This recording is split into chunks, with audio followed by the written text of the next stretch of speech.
You're listening to the Back Home Network, presented by Home Field Apparel.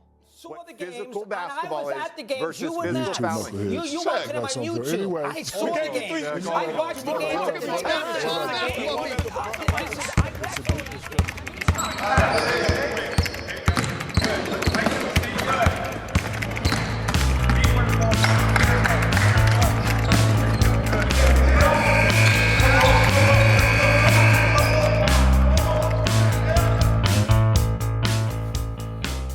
Well, we're here. I'm Bob Moats. Welcome to X's and Joe's, a podcast dedicated to decoding the winning formula in college basketball.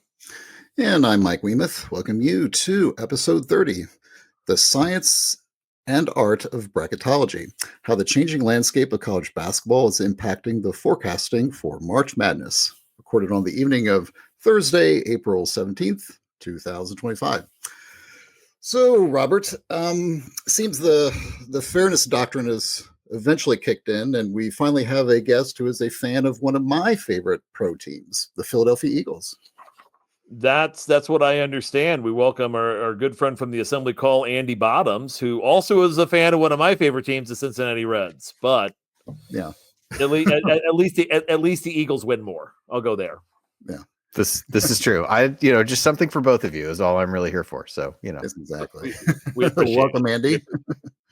Thank you. Andy, tell us a little bit about yourself. I know that, we've seen you on the call for years, and what's your story? How'd you get to IU, and what got you kind of into all of this?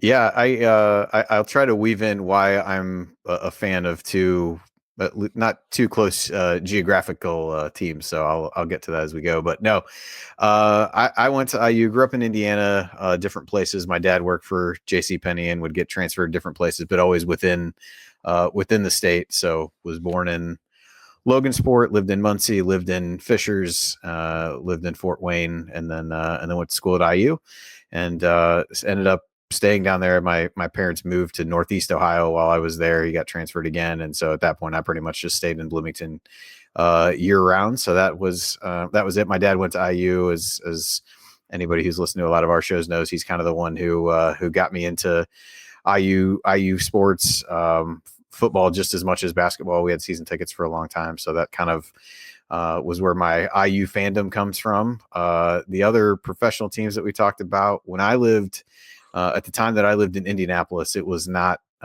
in vogue or really advisable to be a Colts fan at the time. So I loved watching Randall Cunningham and just kind of became an Eagles fan and have stuck with it from there. And then with the Reds, that one's a bit more logical. Both my parents had kind of been fans of that, as we were talking about before we came on. I've got an uncle that lived in Hamilton for a while, so I would always come down at least once a summer to go to a couple games with him and sit in the red seats at Riverfront Stadium and taking some Reds baseball, which was a lot more enjoyable to watch in those times than it is sometimes right now.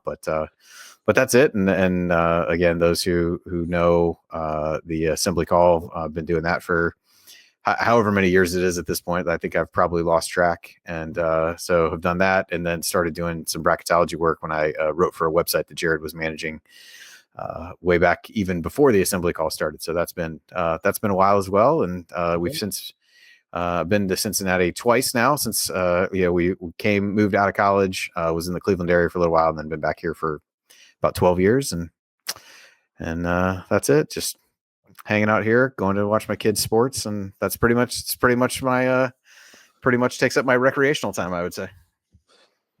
Yeah, that the kids' sports thing can definitely definitely kind of put you in a situation where you're feeling like you're a coach, a taxi cab driver, equipment manager, and team dietitian all rolled into one over the course of a weekend.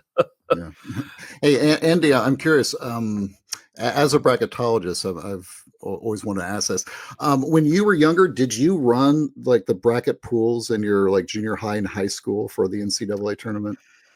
No, I never did. I mean, I always participated if they were there, but no, I never was, even though the statute of limitations, even if I had done that, would be, well past at this point, but no, never was the one that organized that. Yeah. I mean, I found if you got as many faculty members in your pool as possible, it made it that much harder for the principal to bring the hammer down. That's good planning. That's good planning. Now, my mother-in-law on the other, she was a teacher, and she was the one who ran theirs at her school for years and years, and even did it a little bit after she retired. So, Nice. so she's probably the one who's got the most experience with that in my family, at least. Awesome. So we made the end of another basketball season, didn't we? We haven't recorded since the national championship game, I Right. think, and since the national title game. I think we recorded the Saturday of the Final Four. So, I mean, really an incredibly entertaining 3 basketball games, and I'll even throw in the NIT that Coach Chansoni and I were at. That was entertaining, like a really very, very well balanced end of the season. And really gave us kind of a lot to look at moving forward in the next few months as we kind of look at not just the portal, but what happens afterwards. Any thoughts? Any thoughts as to what you guys saw, or anything that you want to kind of just bring up before we kind of get into the meat of our conversation about bracketology? What we saw towards the end of the season, or and just right after. Yeah, I mean, I think from my perspective, this was a year from a bracketology perspective where there was such a clear top 7 teams with really strong profiles that I would argue any of which would have been 1 seeds potentially in a number of other years. And so didn't necessarily shock me that you ended up with 4 1 seeds in the Final Four. And I think the quality of the games was probably better for it, even though I think sometimes that gets thrown around like everybody likes the upsets, but I think everybody likes the upsets the first weekend. And then from there, you want to see the best teams play. Yeah. And I think the way that things really shook out this year allowed for that. Some good games, as you said, there down the stretch. And I think, my only thing, and I think Coach was talking about this on one of the shows, was, would have loved to, or maybe it was Jared. I think it was both of them on the assembly call last week. It was like, a somewhat anticlimactic end with Sharp not being able to get the shot off even at the end of that game, the way that play broke down. And he was a kid I'd really enjoyed watching. So you would have liked to at least seen, maybe the clock run out with the ball up in the air and the chance to win the game. But that's a pretty small quibble, I would say, at this point. And I definitely enjoyed the Final Four and the national championship game were all really competitive for sure. But I will say this much about that last play, and it was definitely a set that was designed to get Sharp that shot, but they had other multiple options to come out of it on that read. I think that I believe it was Cryer who made the pass, made the right read to get the ball to Sharp, and that length of that closeout that Clayton had. I mean, when that ball was in the air, and you got to give credit to Florida's on ball defense for disrupting the pass.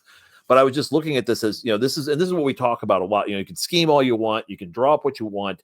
You got to have the right dudes though, and then dudes will make big plays. And especially as the last play of a national championship game, as disappointing as it was for the offense to not have had that shot, for Sharp to have caught it, turned, and then realizing, you could just tell in his head, he's going, how's Clayton here? He was literally standing in between the elbow and the block when I presented for the ball, and he is here challenging my shot. And yeah, it's just a simple, not simple, but for Sharp, it's a simple, just a quick 1 dribble sidestep and put the 3 up. But he was completely blown away by the fact that ball, that when the ball hit him, he had Clayton, his man. It wasn't even a switch. It wasn't even a hedge. It was his man right there in his face. And it is just one of those things that I think people who've been watching this game a long time, they don't always appreciate just how much talent is out there, how much athleticism is out there, and just how well refined it is to get a guy to be able to, again, close out basically a 16-foot closeout in a second. I mean, is that what we're talking about here, guys? Yeah, that was like an NBA closeout. It was unbelievable. And that was a kid that was playing what, low major college basketball, or he was playing low to mid-ish major college basketball 2 years ago. Yep. Well, I mean, it's the phenomenon you're kind of seeing is that all these dudes that in years past that would kind of bubble up from these small schools and sort of lead the upsets. And now they're just getting chopped off and sent up to the big leagues with to the Power 5 schools. So I guess that sort of like is the one takeaway I had from the tournament. I think, Bob, you remember like after the end of the first weekend, I think I texted you and I may have even tweeted it out. The question of maybe the tournament now with the portal and everything is just going to be just one big trade-off of good games for bad games, in the sense that now all the excitement of the early rounds are now just going to be jettisoned to the later rounds, and that essentially would be the trade-off. And I asked that as an open question, but it seems like at least this year it got answered pretty directly. And yeah, I mean, I was not. I thought that there might be at least like 3 number 1 seeds, maybe, but I was, it doesn't surprise me entirely. Like Andy said, that it was 4 1 seeds. So it's going to be interesting to see if this happens next year. Then yeah, it's going to be really interesting to watch. My bracket had 3 1 seeds in it and Kentucky, and I just figured because Kentucky could have put enough points up to make the Final Four, and I kind of regret that. And no, I don't regret it at all, because I just figured they could, between Tennessee and Houston, that they would be able, could be able to at least defensively stop them enough.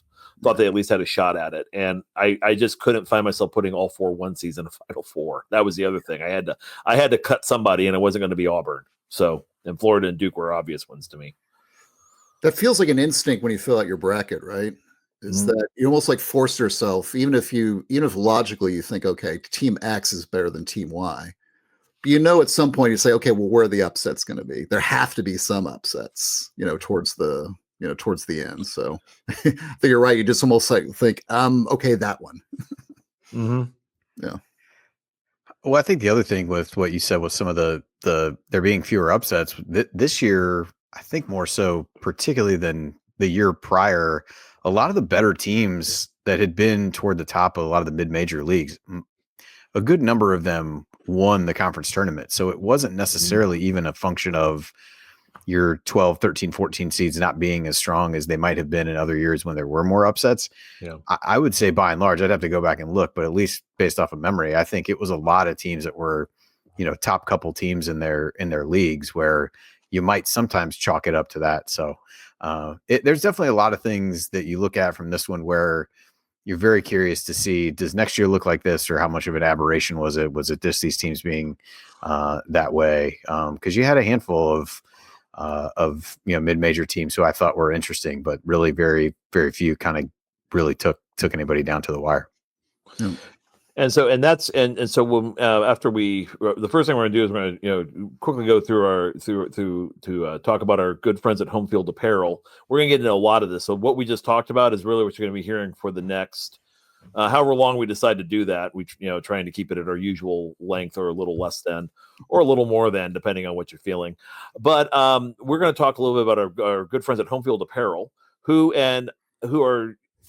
have released these the Diamond Series, right, where they have baseball and softball apparel and looks. And I know a bunch of you who have, and we were talking with Andy that as many of you, your weekends move from the inside of hardwood to the outside of ball diamonds. It's a great way to represent your institution with authentic baseball or softball apparel for your school, whether it's Indiana or others that you may feel an interest in. So check those out at Homefield Apparel, www.homefieldapparel.com, and check them out. And anything else, Mike, you want to add about Homefield right now? Anything you're seeing? I saw those. They have those Arrow McLaren shirts coming out. Those look pretty sweet. I mean, that gear looks like a speeding ticket just waiting to happen. It looks very inspirational for some very unsafe driving. So I think, Pato Award is Pato Award. Yeah, I think he's kind of like the mainstay on the for their advertisements. So I think I saw several of his shirts up there. So yeah, that's the stuff I noticed, and it looked really nice. Pato, who could be who is one of the faces and could be a big face here in about a month with Indianapolis when they start running around the big track. Right. And Galen was repping the Little 5 at Gear, so that I know, is that this weekend or next weekend? Somebody help me out. I mean, I know I'm the closest geographically to Bloomington. I've not seen the state police pull out of my town yet, so Little 5. I feel like it's next weekend, but I'm not 100% sure. So. Yeah. because I know the spring game was today for football. Yep.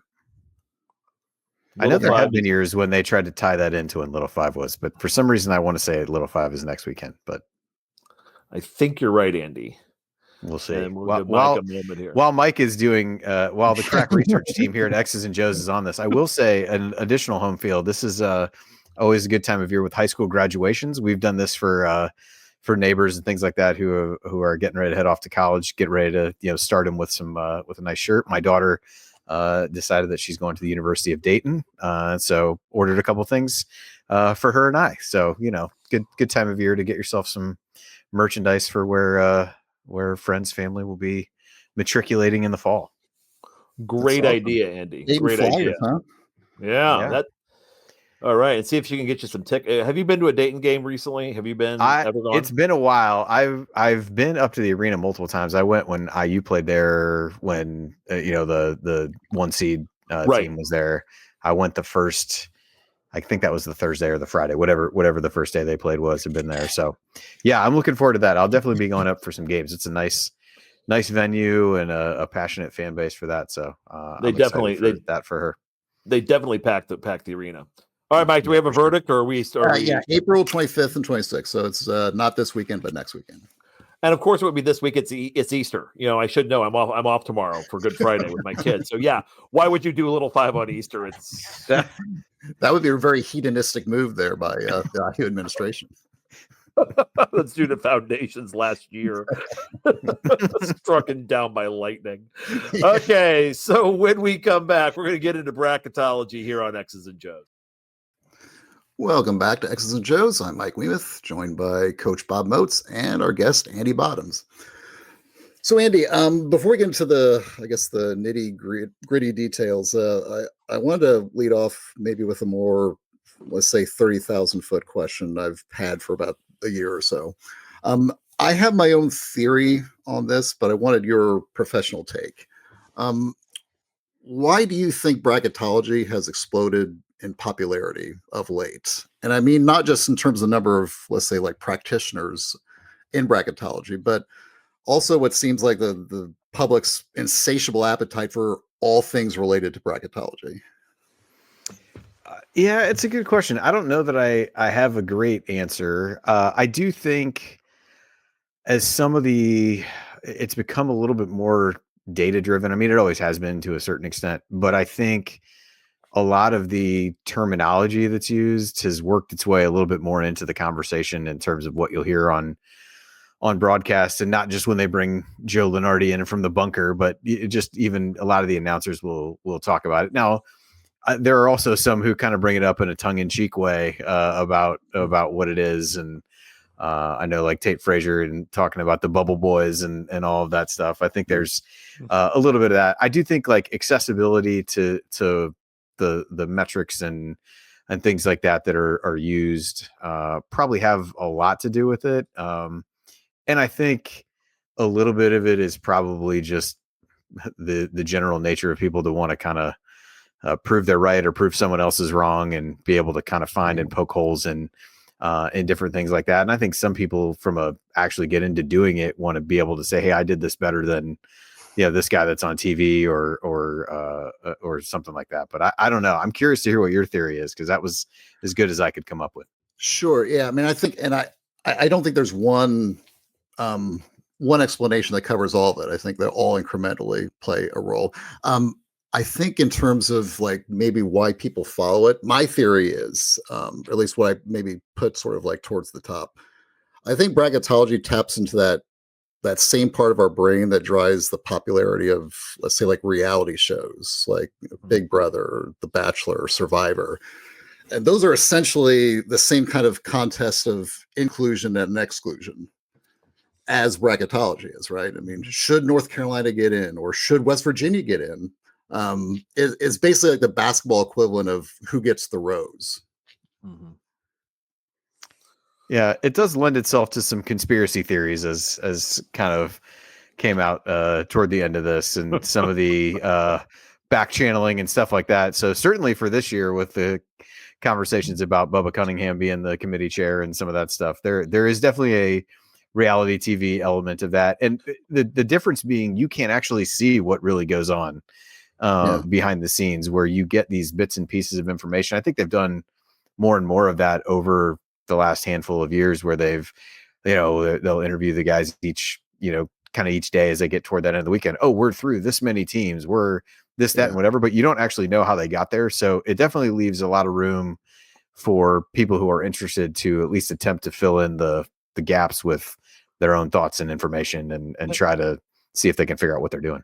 Yeah. And they're go ahead, Bob. Yeah. They're updating more frequently too. I mean, they're putting in like the top, here's the top 5% of college basketball, the top 1 through 4 seeds as we're seeing them right now. And we're seeing more of that coming, very similar to what they do with the college football playoff, which that actually is kind of this, I think they're seeing some of that energy that's pulled when they're doing that run, where you have just it's now not just a drama that's speculated and then boom, a big reveal. It's more like, again, more like reality television, Mike. I think that's a good way to look at it there. Yeah. And you think about I think it is sort of just the drama of it, because I mean, like there's reality. I don't really watch the reality TV shows, but I've just kind of noticed that there seems to be like the same sort of like psychological phenomenon that kind of like strangely attracts viewers. And you think about like the college football playoffs this year, like think of how much the media players became like part of the story. Oh, Feinbaum. Yeah, he was literally Feinbaum's not Feinbaum can no longer travel north of the Ohio River. I mean, that's just he comes in. He got went him in our state. Exactly. Like, that guy's gone. He's done. Yeah, like Jefferson Davis would have an easier time going north than he would after December. But think about but you're right. Like also, Andy, like it's interesting because it is a committee, and there is a certain shroud of maybe like a lack of transparency. Like if the committee just published their calculation tables with what specific weights they applied to each, let's say, performance variable, it would totally kill off all that drama and intrigue that you would have on Selection Sunday. Some stat nerd out there would just create a macro, just could like dump the data in, in real time, and exactly who is in and who is out at like any given moment before the selection even comes out. Yeah, there's definitely people who have tried to model some of that out over the course of time. The challenge becomes you've got you think about conferences changing, that part of it, the metrics that have kind of undergone a bit of an overhaul, not just with the move from RPI to the net, but also the other metrics that show up on the team sheets. You've got different people rotating in and out of the selection committee, and I want to say somebody said this year there was more turnover than most for different reasons. So your ability to figure out what people are thinking and some of the, I used to do this, probably not as much anymore. I know coaches reference, they keep some of this for Delphi. Like you're looking back at a lot of historical stuff to say, hey, there's no precedent for X, Y, and Z scenario. Like this year, Texas was, I think, 3 games under 500 if you exclude quad 4 games. And I don't know that anybody had ever gotten in, maybe even being like 1 game under 500, but that wasn't what mattered as much this year. And or some of the other things on their profile were enough to overcome that. So it is hard. Like I think people want to do it that way, and I'm not smart enough to build a model out to do it, but I've tried to use some of that stuff, and there are definitely lessons you can gain and take away year over year, but there's enough change in the process, or at least there has been recently, that it's a little bit hard to make it that way. And I do think that leads to both the intrigue and then the subsequent outrage at the end when something happens that people didn't like, and then everybody loves, and that's where it really gets to be like the college football playoff, because the outrage is a lot different. And with the selection committee, that reveal that you touched on, Bob, is great, and it gives an early look at the top 4 seed lines. But a lot of people have clamored for, well, give me the other end. Tell me the last 4 in and the first 4 out if you had to do it today. And what would that look like? Because that would really spark more conversation, I think, than the top 4 seed lines. Because at that point in the season, they do it after the Super Bowl, which gets late. It's just gotten later and later. So there's really not, you're pretty deep into the season. You have a good sense of who those top 4 seed lines are. You probably could take more away from it if you did it the other way, and probably get more engagement on it in that regard. But that may or may not be the purpose of all of it anyway. as I was thinking, because Mike asked a question to us both before, and I thought about this, going, well, what's comparable in sports? And you can now throw the college football playoff into this to a certain degree, but what's comparable to how division high stakes or the high level division basketball and football and the collegiate level do it? What's comparable in sports? The only thing I can come up with close is still, and this is still more objective versus subjective, is qualifying for Indianapolis. That when you really think about that, it used to be the 4-day qualifying thing. Now it's a two-day affair where you're looking at the front row. You're looking at those the first couple rows and seeing where the speed, first off, there's a thing of where the speeds. So which is kind of like looking at some of the advanced analytics, and looking at kind of things like adjusted efficiency margins, that sort of thing.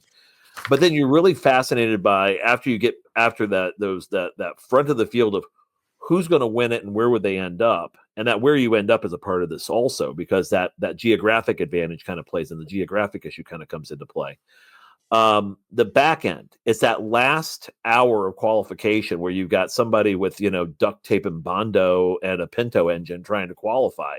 Now that's what it looked like in the 70s and the 80s, the whole thing of bump day, where guys are they're bartering for parts sometimes on a startup team to get there to be 33rd in the field. And then maybe on that last possible lap, like I think it was one of the Andretti, I think it was Jeff or John, can't remember which, is just trim the thing out and is just going as hard as he can to get in. That's where that bubble is. So I think it's a very similar thing where these guys, so many times teams are playing for their lives in their conference tournaments, and it kind of builds drama there on that back end of a team that's going to be probably done on Thursday, Friday, maybe winning a game in the tournament and just be roasted, until you get a situation like North Carolina State last year, where they just went on some sort of miracle run and bought their coach ahead another season, and now they have a new now Will Wade's there. So it's one of those types of deals.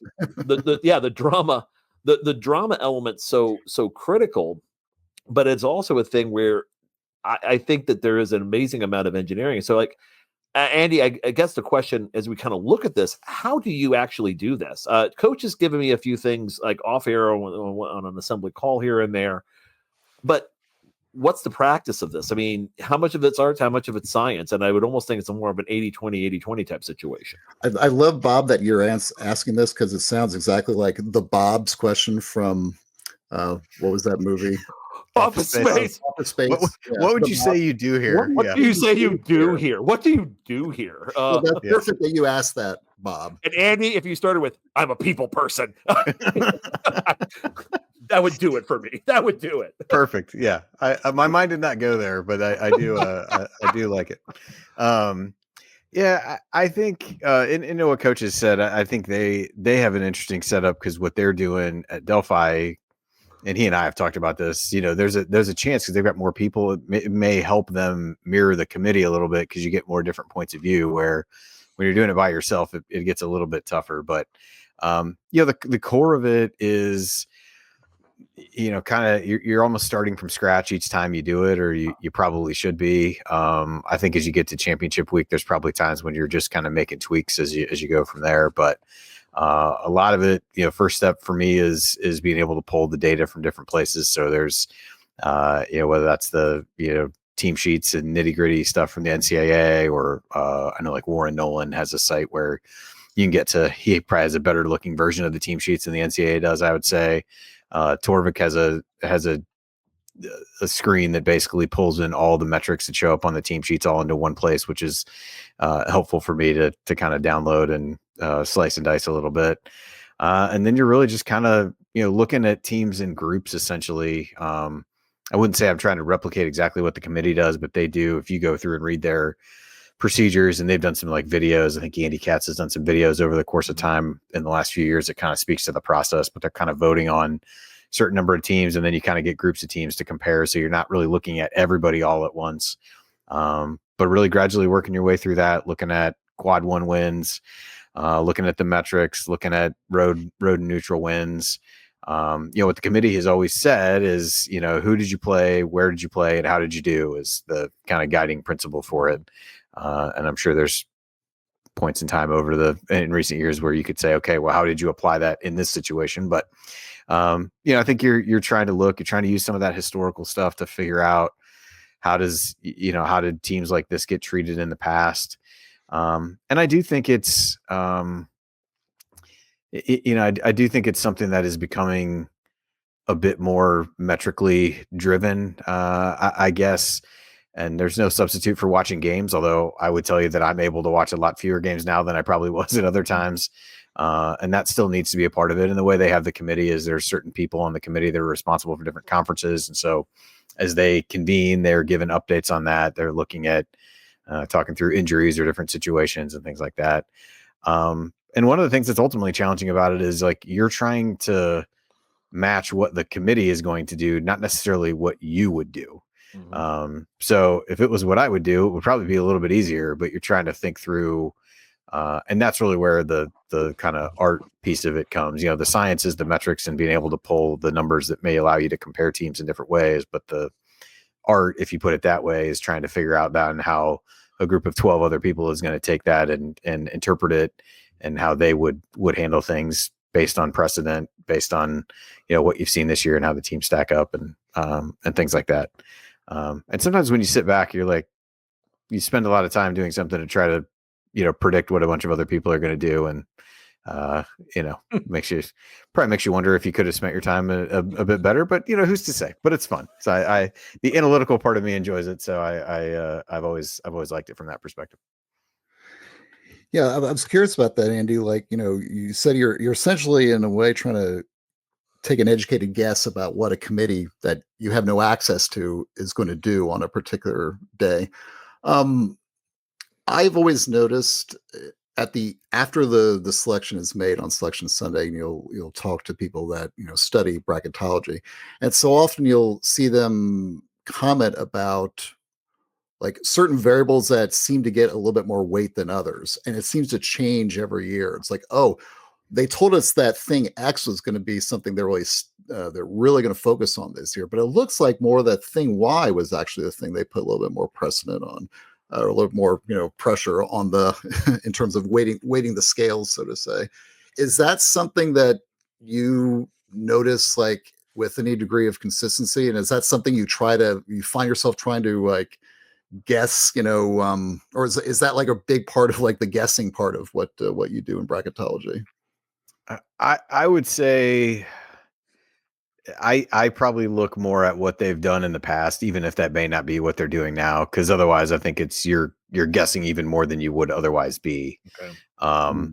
But I do think as we get into like this time where you've got these larger conferences and some of the different things that come along with that, I'm curious to see how maybe some of those things change. I know this is the second time I've bagged on Texas in the last few minutes, but like non-conference strength of schedule at times has been a big thing. And oftentimes the team that is one of the first couple teams out is the refrain on them is, well, they didn't schedule hard enough. And this was essentially like punishing them to do it. Well, Texas pretty much had the same situation. Their non-conference strength of schedule was almost 300th.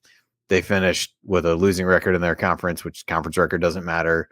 But they had that, non Q4 games, 3 games under 500. So it was like, I felt like this year, maybe less so than most recently, the, non-conference strength of schedule didn't really like ding anybody, in the way that it may have in the past. And, some of that may just come down to the, kind of increased reliance on some of the metrics and things like that. And maybe that's able to gloss over some of those things, but, it does change, but I don't think I find myself trying to guess what the next, kind of flavor of the month is going to be in terms of what they're going to want to do, because you're probably going to guess wrong unless you can really, listen to, you just don't have enough access. And even on the reveal, I'll sit and watch it and kind of try to take notes on it. They don't say, they barely talk about some teams, and others, they've got a blurb of 15 seconds that they can say. So all they're really going to focus on is they're either ranked this in these metrics or they have X number of quad 1 wins. And then you kind of move on from there. You don't get enough depth even from those conversations that you can really extrapolate that into something bigger. Yeah. Well, and as you're kind of talking a little bit more about the, the metrical thing, because I think one area, and we've talked about this almost ad nauseum over the last, I would say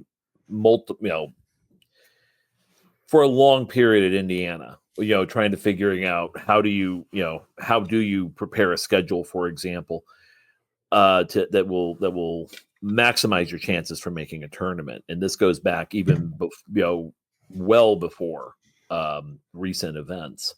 But the other thing I think that's come into play is now that the metrics have predictors, and I think with both Torvik and Ken Pomeroy having these prediction models that kind of say, okay, this is what the game should do.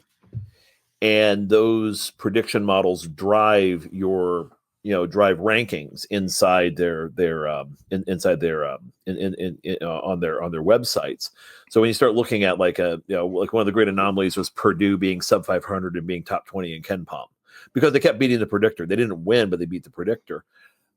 When you're constructing yourself, and especially as you're going in your bye games, your quad 3, quad 4 games early in the season, the importance of margin. Do you think that there would be a case to be made for, and I know, Andy, you've coached enough youth basketball, so have I, where we've been in a tournament situation, and you have this team that's running a 1-3-1 press up until the time where they hit 25, when the lead hits 25, because they want to make sure that they have the max lead to be able to ensure their best seeding for the Sunday tournament. Kind of the same thing now maybe happening in college basketball, where you're not going to see the walk-ons as quickly as you used to in a blowout situation, because are the metrics and are those predicted? If you're looking at a Ken Pom as kind of and a Torvik as two examples to compare against the net, and that's kind of the question of, are all metrics created equally? A lot of it comes down to, what are we seeing more of that, or is that more of a factor as you're looking at this, where it's not just winning, it's the way you won? Yeah, I think simple answer is it seems to have become a lot more important to win by a lot than it has to schedule well. That's a super simplified version of it, but I know 2 years ago there was a lot of conversation of the Big 12 has figured out how to game the net. And they had a number of teams who didn't schedule all that well, but they just beat the hell out of people that they played. They got all ranked really highly in the net, and you get into conference play and you almost can't take a bad loss. And that's where some of that stuff matters. I will say, on the larger picture of the metrics, I think the NCAA has done a good job of trying to find different metrics to use for different purposes. You've got on the team sheets now, there's 6 metrics. They changed that this year where there's 3 of each. So you've got your predictive metrics, your Ken Pom, your Torvik, and then BPI, which is, an ESPN making, and has had, last year it was under fire a bit at least in the bracketology community, for basically people dug into what some of the things it said it did. And it was like, why are all these Mountain West teams like ranked much lower in this than the other metrics? Well, it was like taking altitude into account for, game locations and things like that. So that seemed to get fixed this year. The difference that came up with it this year is that it bakes in and almost never fully gets rid of like preseason projections. So if you look at teams that really outperformed what you thought they would be at the beginning of the season, so like Missouri is maybe the textbook case. They were 15th in Ken Pom, 16th in Torvik, and 31st in BPI. Well, that was because they're coming off a season when they went 0-18 in the SEC. Expectations were low. And so, but it never really, Ken Pom and Torvik to some extent, I think to differing extents, like they bake in some of the preseason stuff, but eventually it goes away. Yeah. And it seems like in BPI, it never really goes away. So that's one that was kind of the outlier. And then on the flip side of that, you see teams like, Baylor or UConn were, at least 10 spots better in BPI than they were in Ken Pom or Torvik, because they were both thought of highly at the beginning of the year and didn't really live up to that based on who they beat and things like that. So there's some weird stuff going on there. The net tends to mirror the predictive metrics a bit more, which to me kind of makes sense. If you think about, you want to use that to rank and sort wins against teams, then it's probably more important that they're based on that as opposed to the resume side of things, where you've got strength of record and wins above bubble and KPI, where Those are on there as well. And so it's really just kind of mixing those together and trying to figure out how, what gets used for what and which one has more weight. But if you look at the net, it's a lot more correlated to what the predictive metrics would end up being, which are kind of the more mainstream ones, quite honestly. If you think about the number of people who would cite Ken Pom and Torvik in a college basketball centric conversation, those are the two that are probably going to get brought up the most often. Yeah, it's interesting. Those I guess like the relationship between the committee and the bracketologist. I'm kind of curious about the relationship like within the bracketology world. Like, are there burning controversies within the bracketologists over like what rules or guidelines should be set for the tournament? I think people definitely have stronger opinions than a casual college basketball fan would in terms of how that should be. I don't know that I would. There's definitely people that get passionate about certain things and how they're used. I think it feels like has happened a lot is like people will dig into these metric outliers. So I bring up the BPI thing, but like there's been multiple occasions where people have really tried to deep dive like, hey, this needs to go away because of X, Y, and Z. And I think similarly, it actually helped the wins above bubble metric get on there because that was one that was cited with at least some regularity in the bracketology community before it was added to the team sheets this year as a way to, the premise behind that is like, how would an average bubble team do against against a given schedule in a way that, the idea behind it is it kind of normalizes things for, well, I don't know how to compare the schedule that, Drake played in the Missouri Valley to the schedule that Creighton played in the Big East. And so the wins above bubble idea is kind of a way to do that using some of the metrics. So there's definitely different thoughts around that. I think there are a lot of people who probably would say now the pendulum has almost gone too far in the direction of some of that. And it has taken the place of watching some of the games or has become too easy. I know Kerry Miller, he does stuff for Bleacher Report, is pretty active in that community, basically said, if all you did this year was take the 6 team sheet metrics and average them and then seed based off of that, you'd have done a pretty good job in the bracket matrix, at least with just predicting seeds. He goes, he said, if you literally take the average of all 6 metrics from the Sunday morning of Selection Sunday and seed them in that order, you get 49 teams exactly right on the seed list. And would score pretty well in the bracket matrix. So I think there's a little bit of, I won't say backlash against the metrics because I do think it helps. And I think it's a way for people to, analyze things and kind of normalize them a bit. But I do think there's a little bit of, maybe they're leaning it. This iteration of the committee leaned into those almost too much. Well, and as you're thinking about this, because again, a lot of this comes down to, looking at it from a fan's perspective, and looking at it from the perspective of an athletic director, a coach, really looking at it looking at it as to winning and trying to build a contender, trying to build someone. First off, you're trying to build a team that can make the dance. If you're a smaller conference, you're looking to build a team that is going to win your conference tournament. If you're in basically the vast majority of the college basketball conferences, that's what you're doing. Most of the power teams are trying to figure out, okay, what's it going to take to get us to that line, and then above that line, again, baking into if you're in the fourth 20% of college basketball, you're trying to break into the third 10, that third group of the 10% to get you in contention for a bid. If you're in that 10%, you're trying to get to that 3 or even the 2 or the top 2%, that top 5% of college basketball, that 1 through 4 seed line. And you're learning as you're going through this also because, by the time you get to the end of the season, I think it's too late because you're already going to make a decision of retain or fire. You're already making a decision on roster building. Like, you've already got the secret cabinet. I mean, every coach has got to have the secret cabinet now of, okay, these are the guys who we really want to come back. These are the guys that we're probably going to say, you may want to consider options elsewhere very strongly. Your position in our program is no longer secure.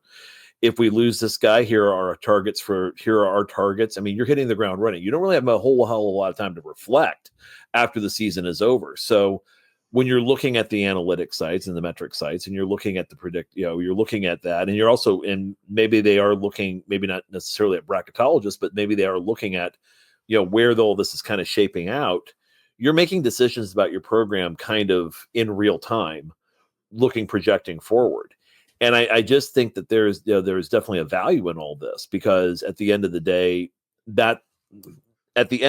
it's not necessarily how you perform in the tournament. And I know this would be maybe its own conversation. Does the tournament performance matter? Well, of course it matters, especially when you're talking chip stacks, especially when you're talking optics. But when you're talking performance, it can save you. It can also kill you as a coach. It can also kill you, and kill your program if you're consistently in the top 5% of college basketball and you don't play the second weekend. People are going to ask questions of being a problem. But for the most part, your final report card is Selection Sunday. That is the final exam. Where were you in the eyes of the college basketball world on the ultimate stage, which is, did you make the tournament? And if so, where are you seated? And for a program like an Indiana, a Kentucky, a Duke, you can make the tournament, but if you're not getting the right seeding, if you're basically sitting in that 8-9, and we went through this in the 90s, we've talked about this a lot on this program, where you're asking questions, well, what's really wrong with that? Is there something wrong? Is there something we're not doing correctly? And that, I think, kind of drives us a little bit in this conversation, because what we need to look at the end of the day, I think, is that overall performance. And that bracket is I would say a pretty accurate indicator of how the season played out, to be perfectly honest. Yeah, I think there's enough games where it is. And I think that's where some of the efficiency metrics and things like that are definitely a different world for some folks now. I know not to pile on some of the Woodson stuff that has already been out there, but, one of those years when it's like, the argument cannot be after the game, well, we found a way to win. We did this, we did whatever. Well, the reality is that you've dug a hole for yourself that's going to be really hard to get out of.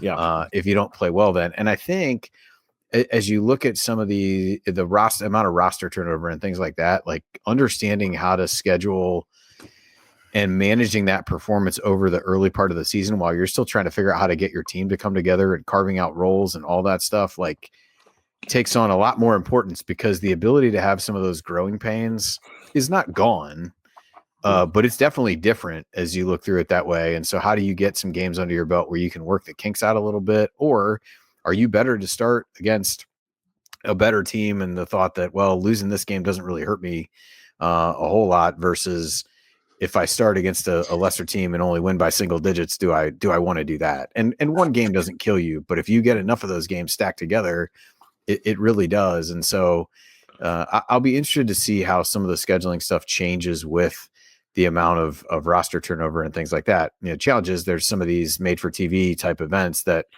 they happen when they happen. And if you get the chance to be in one, you're probably not going to pass it up. But I do think there's an element of trying to figure out how to manage the metrics a little bit at the beginning of the season, which is weird. And I know people who want to get, bent out of shape about, well, they left these guys in and they were running up the score and they were doing whatever. As a coach, you're having to balance the risk reward of, all right, well, if I tack on a few extra points here, how does that help me versus the risk of maybe getting somebody hurt? Or on the flip side, you're getting pummeled and I'm going to leave guys out here to try to shave a few points off the lead, so this doesn't look as bad as maybe it really was when it happened. And I don't know that there's anybody who's doing like a great job of, nobody stands out to me as this coach has done a great job of managing those things, but there's definitely elements that coaches are having to consider in a way now because of the importance of these metrics that they didn't before. That's not just as simple as I won or I lost. Andy, one final question before going to segment 2. How do you think bracketology will weigh in the future? Let's say the presence of an athletic director for a bubble team sitting on the committee itself. It's interesting. There was a lot of discussion about that, and it's always been said, if you're a conference commissioner or if you're from a particular school and your school is being discussed, you have to leave the room. And I don't necessarily, I'm definitely not enough of I don't know that I'm a conspiracy theorist at all. I'm definitely not enough of one to say like, well, that didn't actually happen. Right. I think I think what the challenge is, and I don't know that I'm not in any way intimating that this is what happened, but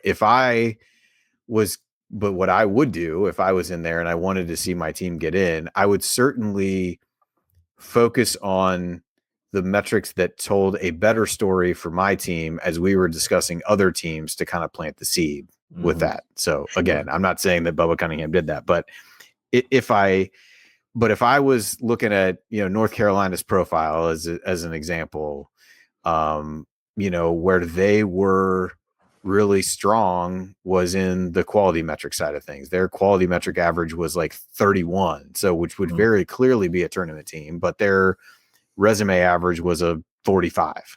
As you look across some of these different metrics, so if I went in and said, hey, the overall average of the metrics matters, or maybe the quality metrics should matter a little bit more or whatever. And please don't look over here and see that we only beat one team that is actually in the at-large conversation. Let's not focus on that. Let's focus on more on the, those kinds of things. Like, I do think it's odd. And I don't, I guess what I would say is, and this is something that has come up in from a bracketology perspective, there were people who were like, oh, you should just put like some bracketologists on the committee, or you should put, other, broadcasters or analysts or something like that, put more quote unquote basketball people on it. I think there's validity to that argument of getting different perspectives. I don't have any sense of what amount of time the people who are on the committee are able to really dedicate to their duties as part of it. And quite honestly, given what their positions are, how much should they be dedicating to it? Right. If you think about all the things, if I'm an athletic director at a major conference school right now, I got a lot bigger fish to fry in a number of ways than, I need to go monitor what was happening in the America East over the last 2 weeks. Right. And so, would you be better served to get a more diverse group of people and backgrounds on to discuss it, that, whether that would change anything or not if the committee chair is still in that situation. But I do think that's something that could make it better, is just getting a little bit more like kind of people who might be approaching it from different perspectives. But you also can't swing the pendulum too far the other way to get the like old ball coach. Well, they won games and it doesn't matter. This stuff doesn't matter. Like, some of it has to matter, or the mid majors are going to be punished even more by, the way that the setup really is. Well, I think that kind of takes us full circle on what's going on in Carmel. And I mean, you do have that factor. As you were talking about that, Andy, I was thinking, you're looking at Bubba and you're saying, I may want to schedule for UNC, and you can see where people would take that jump to here to there. I think I don't, as Mike knows, I don't buy into many conspiracy theories at all. I do buy into the idea of group dynamics, that sometimes it can be hard if you're in a room full of very accomplished individuals at the top of our profession. We can say that that's probably the case as we're looking at that group. You're less likely to want to ever really I think sometimes sports fans just think that this is all just like a mud wrestling pit, that these guys get in here and just want to throw mud at each other and just pummel each other, when in reality, they are the only ones who really understand what their lives are like. So when you go in there into that room and you're looking at a guy like Bubba, you're thinking, yeah, we're going to go have a drink later at Matt the Miller. We're here in Carmel. I don't necessarily want to say what I'm really thinking, could maybe playing into that a bit, or just kind of going into that sort of thought process where it's just even having the presence could be a bit of a factor. But I think more or less it's just a thing where I think they get it right more times than not. The process does usually work. And again, like we said, we're talking about bubble teams. You're talking about the 33rd card in the field. And most times, unless you're Scott Goodyear on a miracle day when the temperature drops 20 degrees, most times that back of the field doesn't blow through in that way. And so I think that factors into the conversation. Yeah. And also, it also proves the fact of what we're talking about, right, about the drama itself. I mean, we're talking about Bubba. How would we have otherwise known his name unless this controversy cropped up in the first place? Absolutely. I this year, to me, the only team that could really gripe about being excluded was West Virginia. Yeah. I remember I was Selection Sunday. I was a lot of conversation about whether IU would be in or out, and I was texting the guys from the show, and I basically said, there is no team who's on the bubble that can really get mad. You could poke holes in every one of them that you could have done this or whatever. Like, to me, nobody really had the ability to be upset by not making it in this particular season. And then West Virginia gets left out, which to me is still fairly inexplicable. As you know, kind of citing injuries is always a slippery slope for me when you get into these conversations, because it happened. I forget what year it was with Bonzie Colson and Notre Dame, but they almost made it, and they had, both he and Matt Farrell, I think, had been out for a time, but they also lost to somebody bad when those guys were playing. So you can't assume losses would be wins if this guy was there, and you can't assume wins would be losses if they weren't, which seemed like what they tried to do with DeVries in West Virginia. And it was just like, to me, that was the only one that was like really out of left field and wouldn't be there. I could gripe and say I don't think North Carolina deserved to get in, but I'm not sure that I certainly wouldn't pound the table for any of the ones that got left out outside of West Virginia to say like, well, this should have been there instead. They all were more than flawed enough to be in that boat, which speaks exactly what you said, Bob. So even if they get in, okay, so what? Would it have mattered? Even though we've seen teams in that spot go on runs from time to time, but I don't think any of the teams that were in that range this year were in any way equipped to do that. At end of the day, Andy, if Randall Cunningham went down in 1988 with the Eagles, have had a shot at the playoffs. Yeah. No. I can assure you they would not have. There we go. Good reference there, Reds fan. I almost use Eric Davis for the Reds, but Exactly. I didn't want to go through that trauma. Man, that's my favorite Reds player of my youth too. So mine too. When we circle around to segment 2, we'll explore how the shift in conferences has impacted the selection of teams for the Big Dance. Next on X's and Joes. And welcome back to X's and Joes. We're here with Mike and I are here with Andy Bottoms, talking about bracketology and really the larger issues around the NCAA tournament, and kind of looking back on it here in the middle of in the middle of the mad dash in the portal season. And I think as we kind of went into segment 2, we were kind of talking about this idea. I kind of thought this term "too big to fail," and thinking about the major conferences. And I mean, I after it all happened, I thought to myself, I think I may have said to some folks, SEC deserved everything they got this year. The Big 12 deserved everything they got this year. But like almost everything else in our world, things just seem to get bigger. And the whole idea of the dream of a multi-bid valley seems to be further and further away now that the sport has coalesced. As we talked about this at the start of the show, and we'll talk about it a little bit more in segment 3.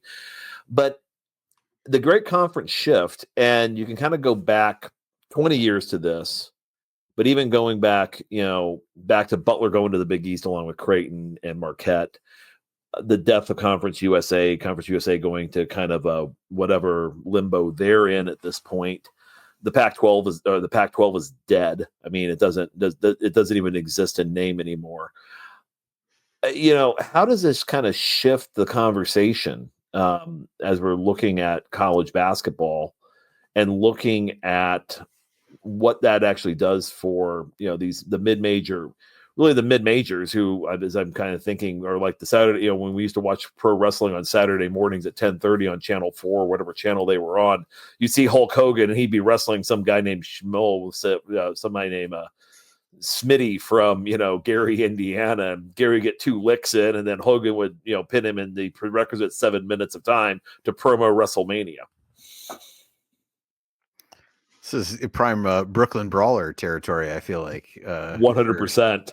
Yeah, absolutely. I really think that was one of the things when I looked at the actual seed list this year that I was probably the most disappointed by, was how some of these top mid-major teams were really treated. I mean, Drake is kind of first and foremost among those. Drake and VCU were the only 2 mid-major teams that were ahead of any of the last at-large teams. So they were both ahead of North Carolina, but behind, Texas, Xavier, any of those teams. And to me, you could have made an argument about that Drake, should have been, much higher on that list.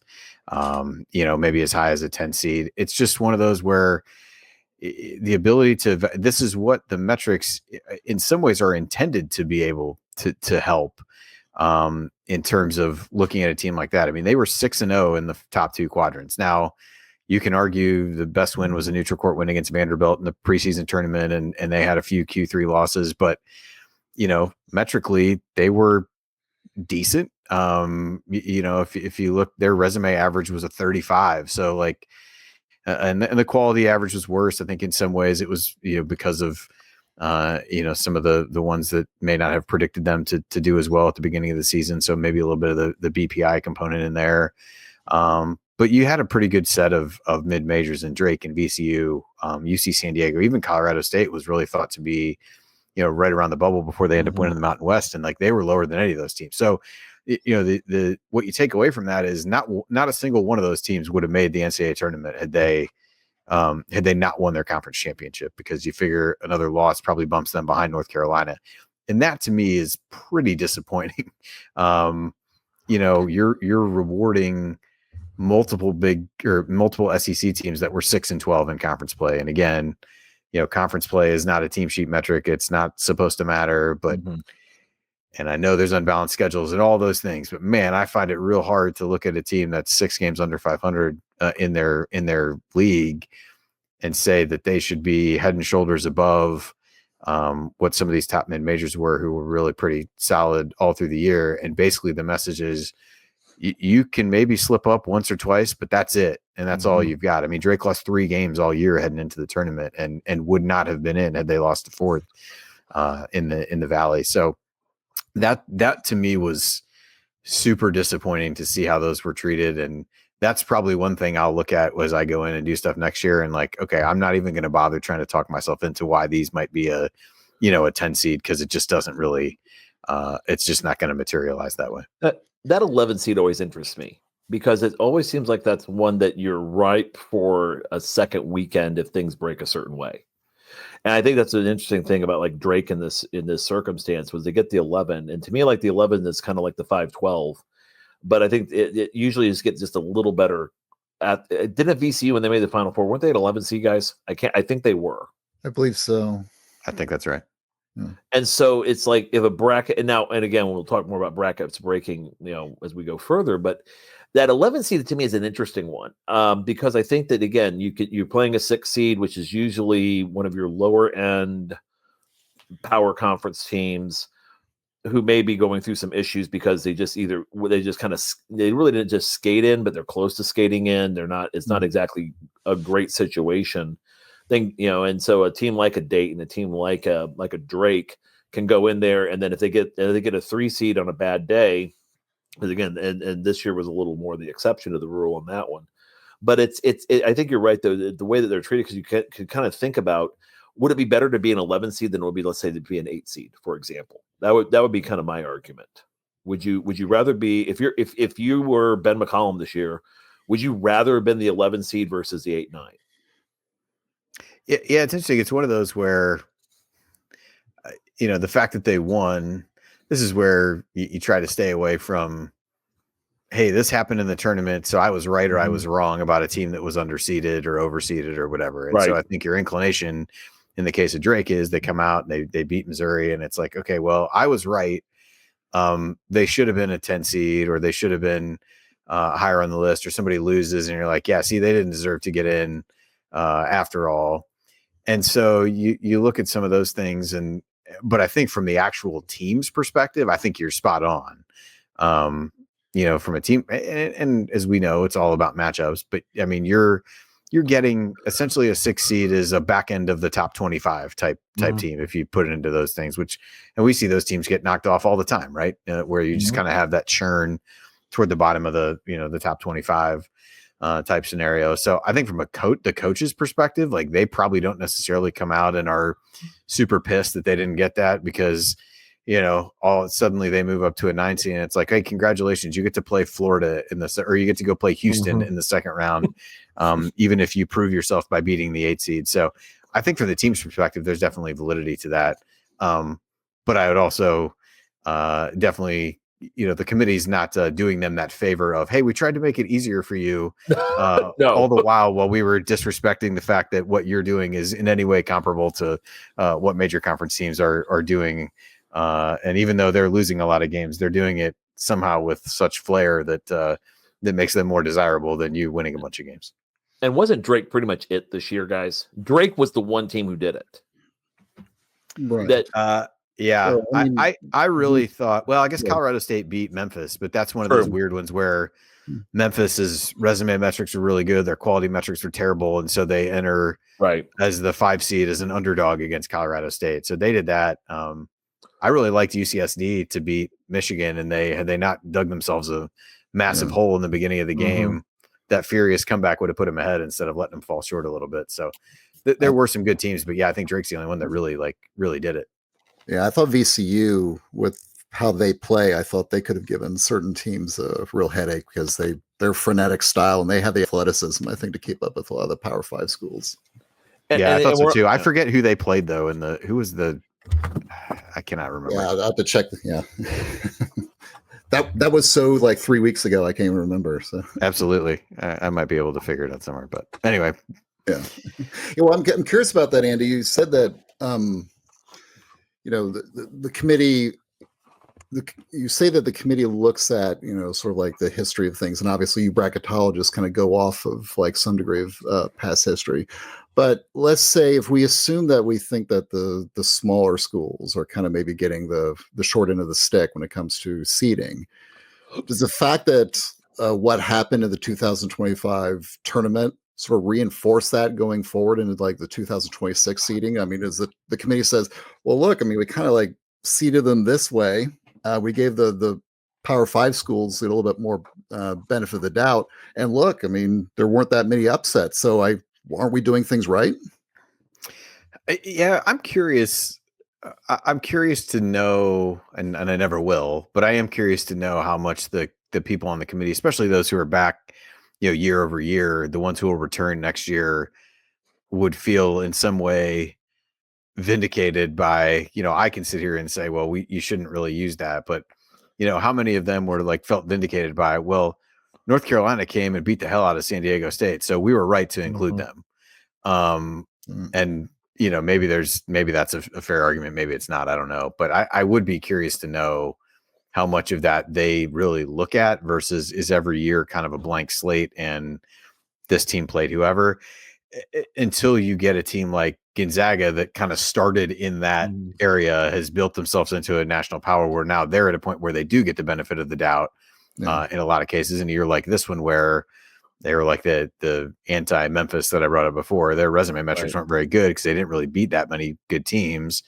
But their quality metrics were really good. And I was actually surprised they weren't a higher seed because of that and because of a little bit of their history. So yeah, I don't know that I see that a ton, but I would be curious to see like how they view it, or even just how in the aftermath of a given season at a given tournament, do they look back and are like, yeah, the way we handled this was right. And whatever procedures we use to get to that point this year is something that we should do next year because we think that it is. Right. Yeah, because you can't get sort of like institutions sometimes like to give themselves a pat on the back when they actually do get things quote unquote right. And so I could definitely see them doubling, if not quadrupling down on how they went about choosing the seeding next year based upon what happened this year. All the top seeds get to the Final Four, all of those things. Yeah, it's like, hey, we did a hell of a job. Like, I kind of wonder, like, does the committee look at, like, do they look at the seeding and what actually happens almost like their own kind of like quote unquote filling out the bracket? Like, do they look at like the one seeds like, hey, look, we did a great job. This is the best year we've ever done the seeding. Look, all the number one seeds got in. That's so we, this is the best we've done since 2008 or wherever it was the last time they had all the number ones. Yeah, I agree. I'd be curious how or if they evaluate the job they did based on the outcomes of the tournament. But yeah, I have no idea. Yeah, it's a good. Yeah, it's interesting to think what their scorecard is for themselves. I Bubba's just sitting there, feet up on the desk, being like, "Hey guys, I took a lot of heat, but we did a heck of a job." Nailed it. Pour myself another. I'm gonna go out to the golf course, which they have a really nice golf course at UNC. Their college course is gorgeous, much better than Kentucky's, I might add. But that I'm also kind of just, as I was kind of thinking about that viewership was up. Isn't viewership in the final four up by like what? I think I saw somewhere 20%, 22%. I know it was up. Yeah, I didn't see the numbers, but yeah, you're right. And so, as much as we kind of go through this, it's like if you're looking at that evaluative, if you're looking back as you evaluate as an evaluative metric, you're going. Not only do we get it right based on the seeding, and we got the 4-1 seeds all prove themselves and yada yada, and they also prove themselves in very close games. I mean, Florida almost goes down to UConn. Many of those, even those 8-9 games, were close-ish.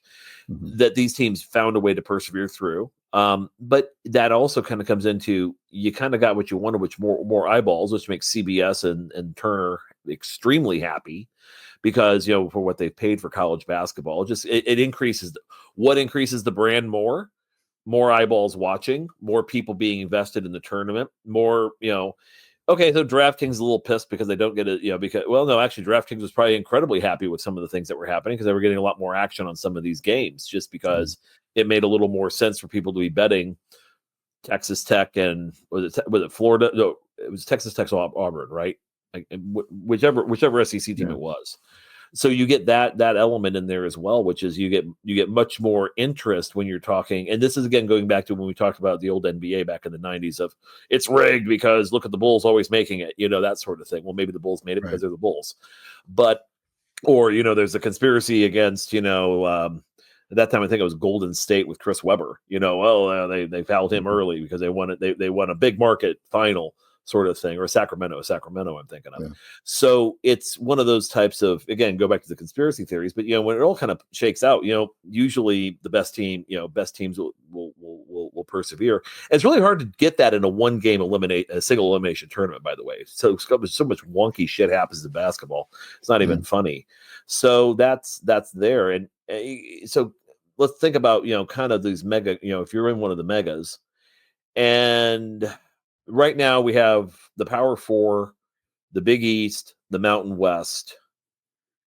And the Mountain West really isn't a power conference. It's just a multi-bid conference. Would you guys agree with that? That we shouldn't call until the Mountain West gets somebody that can break out of it, break out of the mid? Yeah, I mean, I think they had, San Diego State making the Final Four a few years ago, but in general, not this past tournament, but the one prior, there was a lot of people who, those were ones that a lot of bracketologists missed teams by multiple seed lines on a lot of the Mountain West teams. The committee in a lot of ways treated them like a mid-major, although they still had a number of teams get in, but at least in terms of where they were seated. And the argument that the committee made was, well, you did most of your damage against the other, good teams in your conference, that you didn't beat enough people outside of that.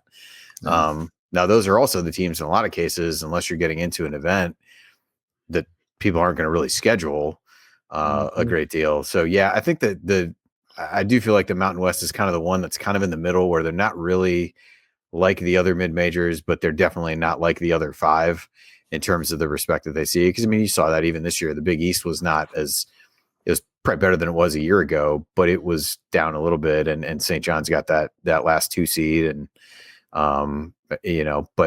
but nobody else was seeded very high, even though they did get more teams in than they did the prior year. So, but I still think they're kind of viewed differently, certainly than the Mountain West, and it's kind of the one that's in that kind of weird middle ground. Well, and the Big East, they had they have in their conference the back-to-back national champions who are trying to defend a three-peat. And that I think factors. I think Mike knows exactly where I'm going with this one. I describe the Big East as 4 mansions living, in a shanty town, maybe a mid-level ranch somewhere in there. When you really look at the Big East, it's a definite wealth differentiate. There's a great disparity between the top of that conference and DePaul, for example, who was better, but you couldn't get much worse.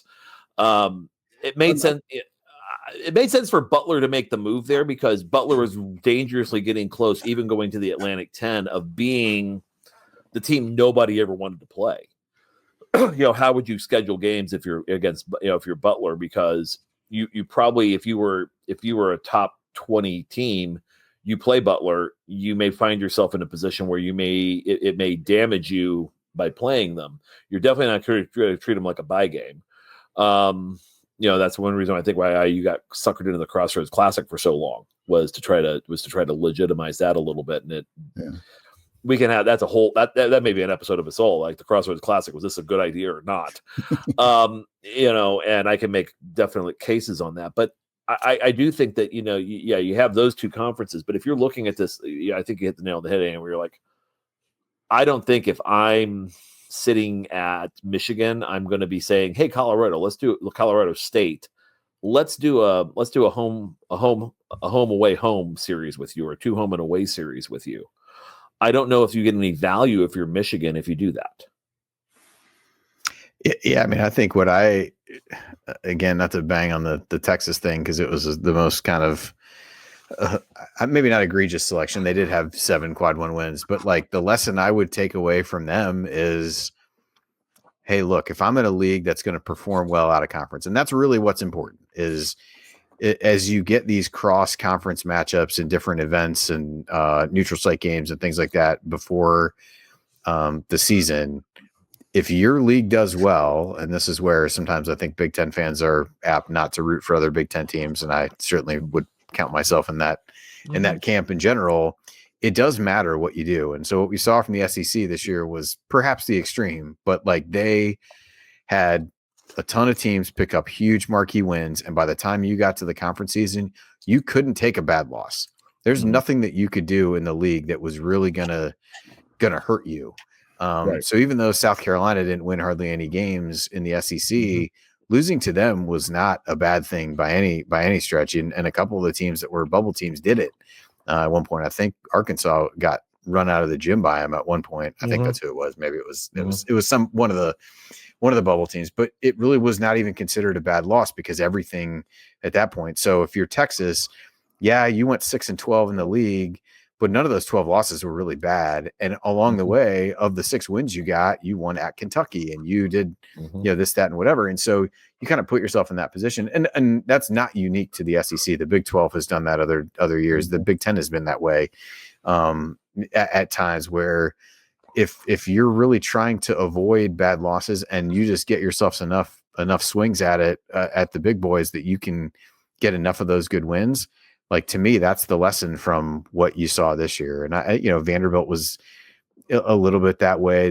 They were able to pick up some really good home wins, and they were, just clear of the first 4, but kind of the same thing. Didn't really pick up a ton of non-conference wins, but they got enough swings at it there and played well enough to get it. So I think in these, major leagues, you really want to figure out, how can my league, as a league, how do we schedule and perform effectively in a non-conference so that by the time we get to conference play, we're able to allow ourselves to really just reap the benefits of that and really not have any downside. Now, that's a difficult needle to thread, I think, at some time. So I don't know how replicable what the Big East or what the SEC did in non-conference play this year really is year over year, and we'll kind of find that out.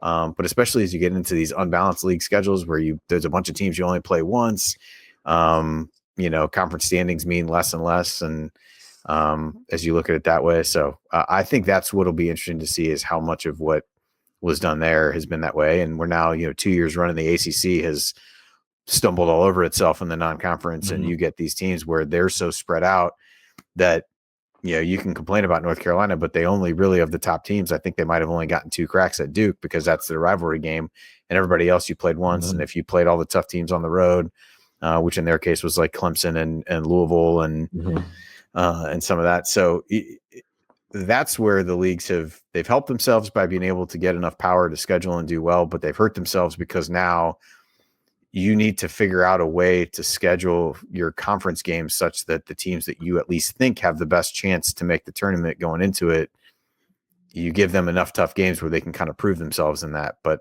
that's a difficult proposition with the way rosters are doing. So even to the extent that these leagues are trying to plan ahead and be like, yep, I think these are the best teams. How do you do that? And even if you did in a league like the Big Ten, you only play a handful of teams home and home. So you really put yourself in a struggle. So it's kind of a blessing and a curse as you figure out how to navigate that. And the schedules and records don't mean what they used to mean because they're amassed against such different sets of teams that you're playing. And I think that the Kentucky, Michigan, and Louisville's probably the best, the big one here. And West Virginia to a certain degree too, all four of those programs who, if you're looking at your conference, your conference schedule and you're scheduling a year out, you're saying, there's probably no chance. I could see you coming to the conclusion, well, they're probably going to campaign. It's going to take them a while to rebuild. We have Louisville. We need to have something to counterbalance that. If you're sitting there at Clemson, for example, or you're sitting at North Carolina, let's look at scheduling. This is back at, when you're looking at what would be like December, January, February, when you're going into this process of, we need to get a quality non-conference. And we have the pull. If you're sitting at a North Carolina or a Duke, I'd even argue there'd be some, other programs in the big, NC State would be another example of that last year, where they can maybe say, well, maybe we want to go look at a different type of game because our conference quality won't be that great. And then surprise, Louisville shows up on the scene and all of a sudden becomes a top, top 25-ish type team. They're at the top end of that top 10% or that third 10% of college basketball. I saw them play that 8-9 game against Creighton and didn't exactly play particularly well at all. But that's to me one of those things where it's becoming a lot trickier. I think if you're seeing in the big conferences, which it just comes down to, you just have to win. I know, and okay, so all this time later, it's just go win against good teams, beat teams you're better than the way that you're supposed to beat them. Don't you can get surprised here and there, but don't make it a habit. Do what you're supposed to do based on what you have in the gym. And so that, I think it takes where Mike, I would say this goes back to what we've talked about from the get-go, that you can try to manipulate it all you want, but it just comes down to, do you have the dudes and do you have them in a system that works for them? Yeah, I'm kind of curious about like scheduling strategy. Like let's say if we accept the premise that the relativity of performance is all that matters, every night you go out, let's say you're supposed to be a team by X number of points. But if you beat by X plus 10, how much does it matter that you beat a really good team by X plus 10 or a bad team by X plus 10, right? So yeah, I kind of wonder about that in terms of like scheduling, and obviously maybe Andy, you can give us some insight on this. I've been kind of operating under the premise that, you almost kind of look at it the way like sports gamblers look at things. It's like, you look at the line, you say, okay, how many points above the line or below the line this team perform? And you can kind of like look at that delta and come up with like the number of points that they perform above or below that. So I'm kind of curious about that. Is that, is that something that I guess the programs are like looking at, actively? Like, are they hiring like let's say analysts to actually like calc this out to say, okay, here's like a maximum, let's say here's a schedule that will maximize our probability of getting to the tournament relative, to others? Or is it just like, Bob sort of intimated that like, just go out and beat the crap out of teams, just like literally just, do the best you can against whoever comes up, and it's not really going to matter, who you beat, is like how much you beat them by. Does that make sense in terms of, I guess, like the strategic part of the scheduling? Yeah, I think it's a difficult balance, and I think there are people who go and help arrange some of the scheduling. I think actually Rocco Miller, who I've been on the fielding the 68 with at different times, like I think he helps some teams from a scheduling perspective.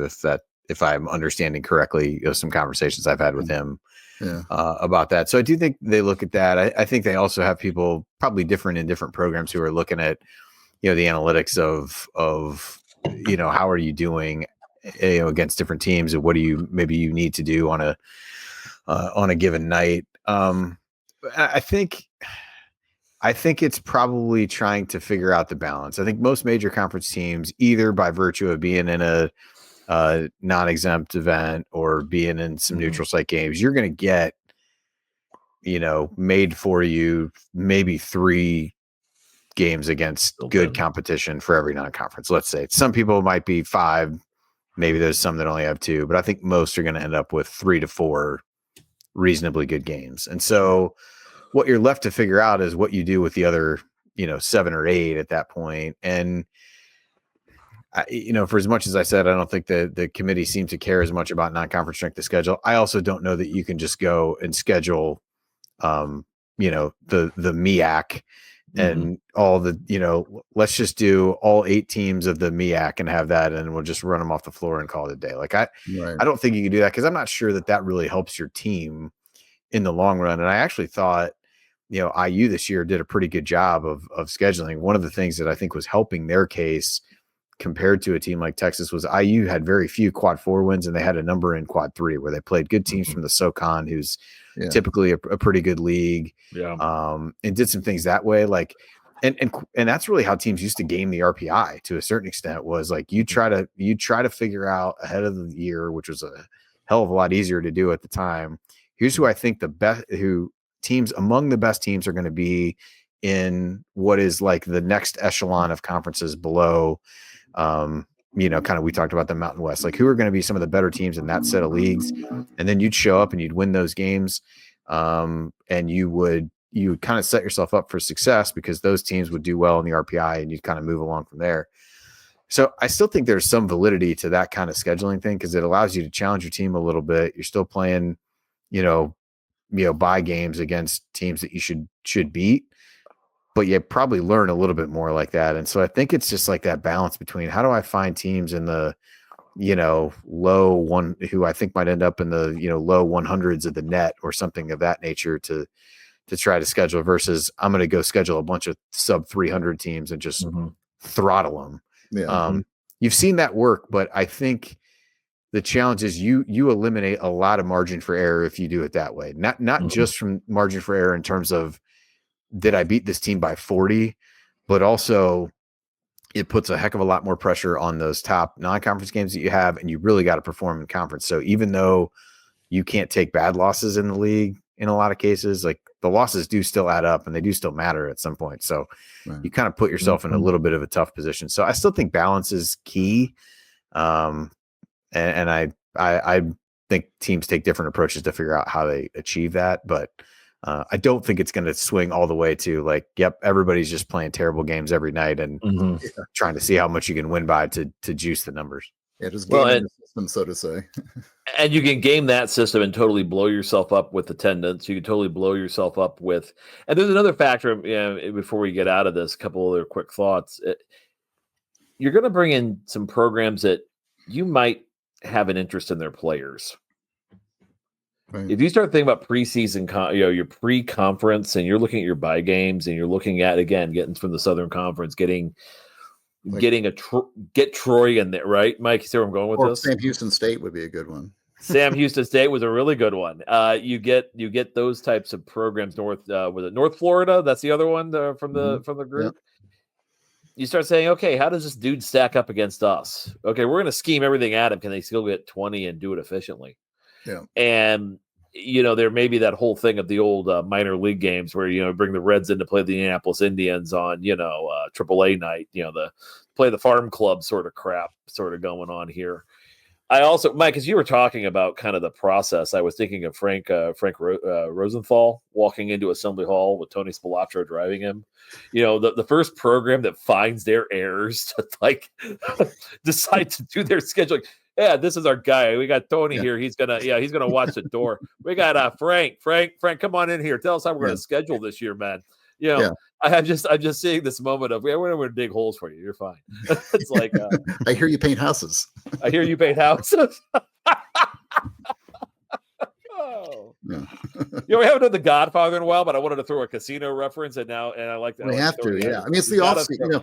This is the off season. The off season, our cultural and movie references just like quadruple. So yeah, this is just a preview. More mob movies to come. Here on X's and Joe's. And when we come back, we are going to wrap this up a little bit by just kind of going again. Is this a blip? Maybe a sign of things to come?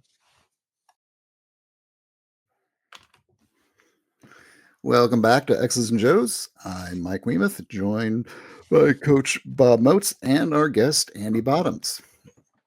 So, gentlemen, I guess we're just talking about like trends and, what's what we think is going to happen in the future based upon, I guess, where we are now in April 2025. So is this a blip or is it a trend? I guess I have my thoughts about it, but yeah, I guess our guests would have much more insight into this than either Bob and I. So, Andy, you take the first shot at this. Is this a blip or is this a trend? Yeah, I think the part that to me feels like a trend is the heavy inclusion of major conference teams and the kind of pushing down of the mid majors on the seed list. I struggle to figure out how that changes dramatically given what the tone seemed to be against some pretty good mid major teams this year. I think that part is probably a trend. I think the fact that it was pretty chalky toward the end might be a blip. Again, to kind of circle back a little bit to something I said earlier, like I really felt like in other years, while the 4-1 seeds were all pretty consensus by the time Selection Sunday rolled around, I do think in other years, teams like Tennessee or Alabama or even Michigan State would have had a pretty compelling case for a 1 seed and may really have gotten one, depending upon what the other competition stacked up like on that given year. Mm-hmm. And so that's the part where I think the overall chalkiness and certainly the 4-1 seeds reaching it feels somewhat unique to this year, where you did have these really top end teams that had established themselves, played well largely from start to finish, racked up a lot of good wins and really had separated themselves from everybody else.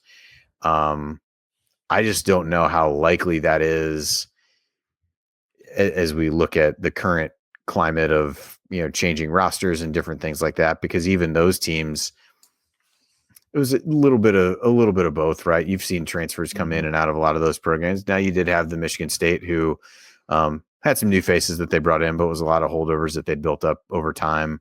Houston had been that way to a certain extent, but they did bring in LJ Cryer. They brought in Uzan, so they kind of used the portal to plug some holes and things like that. So I think when you see teams that really coalesce in the current environment, they have a chance to separate themselves. I just don't know how replicable that is. And I think the next couple of years will tell us the answer to that. We just don't have probably enough data to know that, but that's kind of the two, at least notable things that I felt like there were from this tournament. I'd probably put one in the blip and one in the trend category. Okay. That's fair. I also think it becomes harder because now when you start seeing your alphas as juniors and seniors being promoted to through the portal to programs, to Power 5 programs where recruiting is now across the board greater, it's just harder to kind of see the mid-majors, how you can build a competitive national strategy. I know Josh brought up on our last show a little bit of, can you create, up and down sort of things where you elevate your guys that you have coming in and start taking Power 5 guys going down. Like, you put a Bryson Tucker in one of those conferences and see if he could actually, develop more and then maybe do better and maybe improve your program so you can be competitive against high major type teams as a mid major. And I'm throwing him out just because he hasn't landed somewhere yet. Not saying that he would be one, but just that type of a type of player like that where it could be a top 30. Like Christian Lander going to Western Kentucky would be another example that was a kind of an experiment that didn't necessarily work the way that I think that everyone thought it would, but you kind of see those guys that are mobile, that, up and down both, it's not just guys going up, but also guys going down to find some success. My one thing, and I just quickly, I almost hesitate to bring it up, but expanding the field, and to me, it's one of those dumb debates in sports because I can argue both ways. And the main argument I had was, okay, just make all the 7 through 10 teams play each other and make them those bubble teams and just let them beat the crud and beat each other to a bloody pulp. And then they'll let them go against the 1-2s. But when you look at the percentage of teams that made it, that were set up when they expanded the field to 64 in, I think it was 1985. and you look at that percentage now, that percentage of teams that are accessible is lower considerably. If you take it to the percentage in 85, it takes, I think, to like a 76 or 78 team tournament. Mm-hmm. So you could definitely add a few more teams, but it almost seems like there's not a merit to do it, because then you could screw the whole thing up. The COVID tournament, the post-COVID tournament showed us you could do it a little differently, but I don't really see a logic in taking away from weekend, Yeah. done on that Monday. It's a 3-week soap opera, and it's over at the end. I mean, I can go both directions. I mean, but is there a merit to saying, okay, let's take in 8 teams from the Power 5, give all the mid majors kind of a better shot at, some of those other seedings, those 11, 12s, what have you, and go that route? Or to do it a different way? Is there a merit to this? Here's what I think would happen. This is just my theory. Think about, we're talking about like the drama of following like bracketology and following the bubble, which is kind of like really what where the drama is. It's all in the bubble. Yeah. The team's right on the border. You think about the quality of those teams now in a 64 team tournament. Now, and those teams obviously get a lot of attention. There's a lot of people will tune into those teams, Now imagine if you expanded it to 96. Now imagine the quality of the bubble teams you'd be watching then compared to a 14 tournament. Or even 78. Yeah. Exactly. I mean, it doesn't matter what the number is. As you're adding teams, the quality of the drama is going to go down. You're going to be watching just worse teams getting, more of the attention and more of this, these sort of this media sort of scrutiny. And I do think there is something about just sort of like the selectivity, like the idea of being left out. The tournament is the ultimate FOMO device in sports, right? So I think it would be obviously just having more teams in there would create like quote unquote more fun for just a few extra days of while your team is in there before they get bounced out. At the same time, I think it would just make the regular season that much more useless to actually follow closely. Because if you're not really excluding that many teams to begin with, it's like, okay, well, most teams are gonna. If you just have, it's a little bit like the dilution of the quality of like the bowl games. Right. Now there's so many bowl teams out there now. It's like, well, if you're 6-6, yeah, you'll make a bowl game. So yeah, I think it's like, if you think the trade-off was worth it for college football to do that, then yeah, I guess you would probably be okay with the trade-off for college basketball doing roughly the same thing by expanding the tournament. Yeah, I would, as somebody who spends an inordinate amount of time looking at the bubble teams, like adding even 8 more would. I think if you added, you'd need, and I don't think this is the way they would actually play out, but like my preference would be, if you're going to add teams, let's find a way to let more of these mid-major teams. Let's find a way to let, like UC Irvine to me was the perfect example of this year. Like I really thought they deserved to be in consideration. I don't know that they ever really were. Bob, you saw them in the NIT championship. I'm still not totally sure how they lost that game, but they were a really good team all year. They won, like on Selection Sunday, they'd won like 18 road and neutral games. And so you can argue like, yeah, they're not going to the, toughest of the tough places to play, but they had, they played a reasonably good non-conference schedule and tried to challenge themselves in a team that's really been historically pretty good. Like I'd be fine if you wanted to give a team like that an opportunity by expanding the field, but I don't think that's what would actually happen. In which case I tend to not be for it, because I think what you described, Mike, would be true. You're letting more and more mediocre teams. The regular season means less and less, because if you're already seeing teams with, the kinds of records that we're seeing get in now, how much worse does that get as you go down the road, as you go further down the list? And so to me, if you could figure out a way to, whether it's, and I'm not necessarily advocating for like every small conference champion needs to get in. I don't know that if they don't win their conference tournament, I don't know that makes sense. The winner of the SWAC, they don't win the conference tournament, adding them to the NCAA tournament, while a great achievement for them, doesn't really make the tournament better. But if you looked at some kind of conference rating and you said, if teams from conferences rated, 7 through 15, if the regular season champs of those don't make it, would you let those teams in? I'd be far more apt to be on board with it if something like that would happen. But as a person who lives in the current reality of college sports, I know that's not how it would go. And it would be, well, look, I know this team was 4-14 in the SEC, but they did beat these two, they did have these two good wins over the course of the season. So they probably should be in. And so I'm not for it, but it's one of those things that makes you feel like it might be inevitable, but the only way that I would personally be excited about it is if they figured out a way to let more of the top mid-major teams be in, because I think those teams could make some noise against teams like that versus the ones further down the list.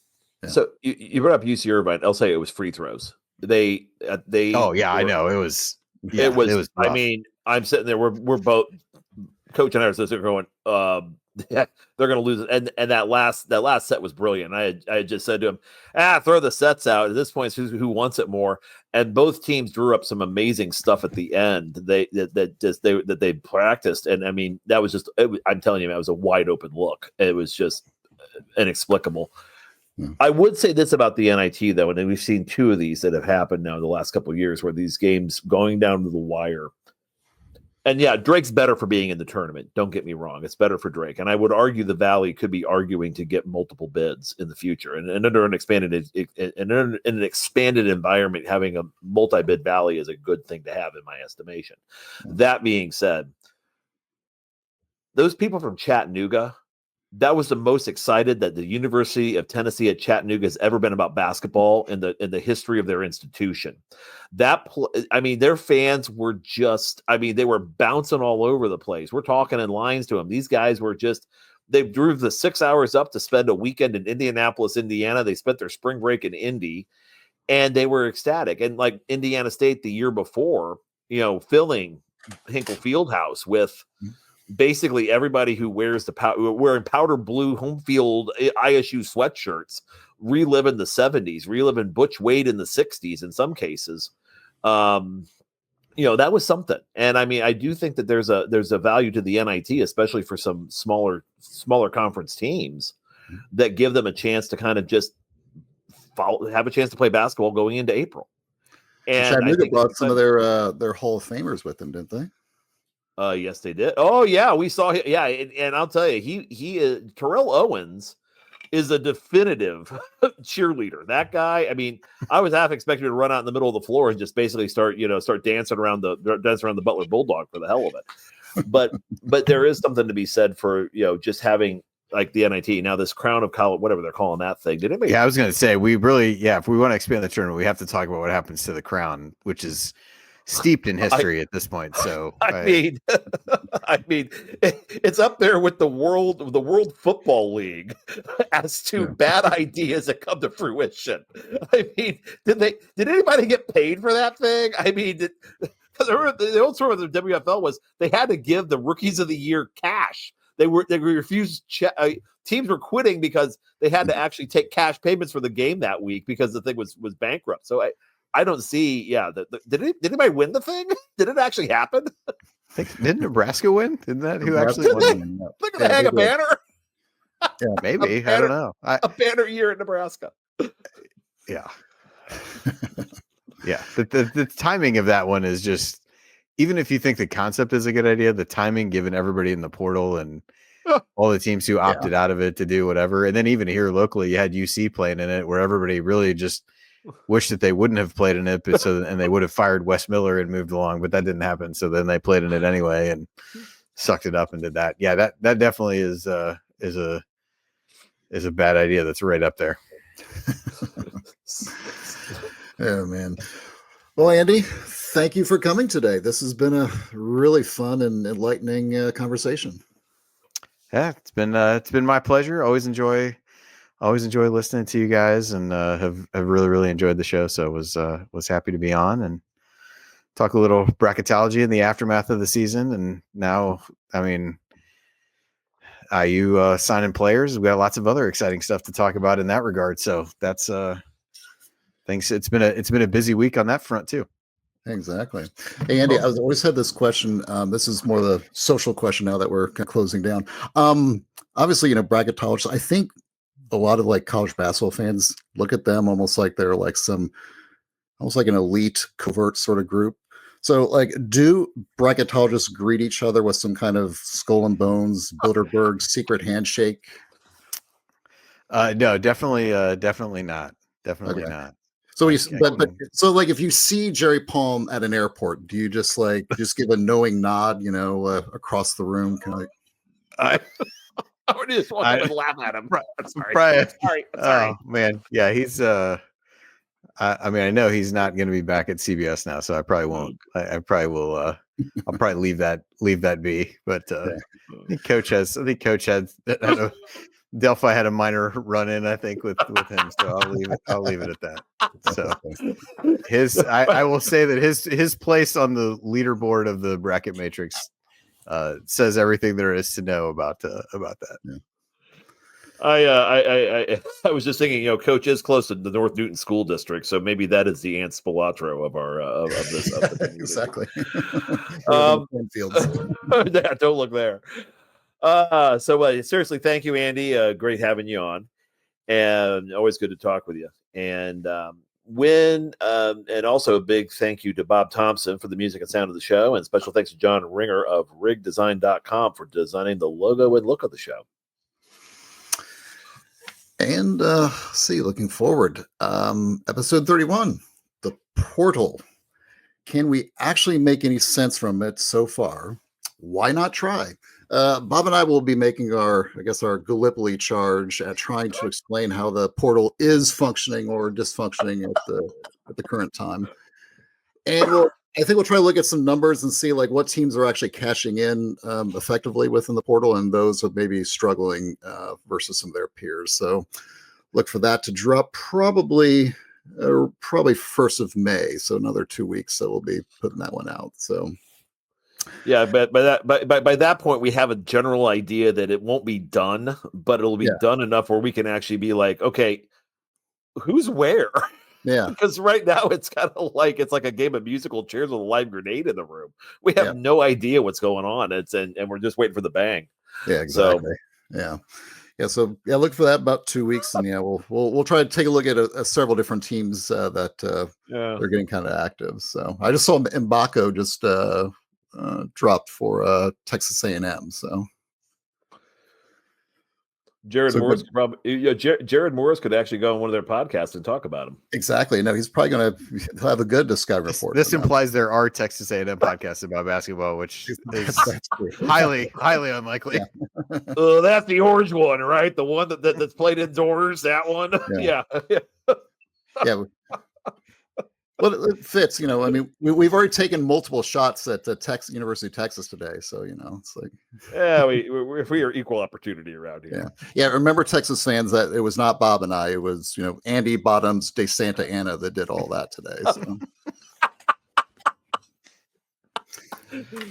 All right. Oh, okay. So this endless conversation was brought to you by the Back Home Network. Be sure to check out all the great BHN content, including the Assembly Call, Doing the Work, the Dribble Drive, and Crimson Cast on YouTube and backhomenetwork.com.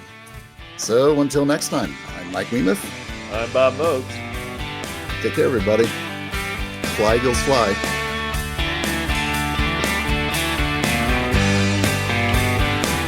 Go Guns. And Bears, right? Right.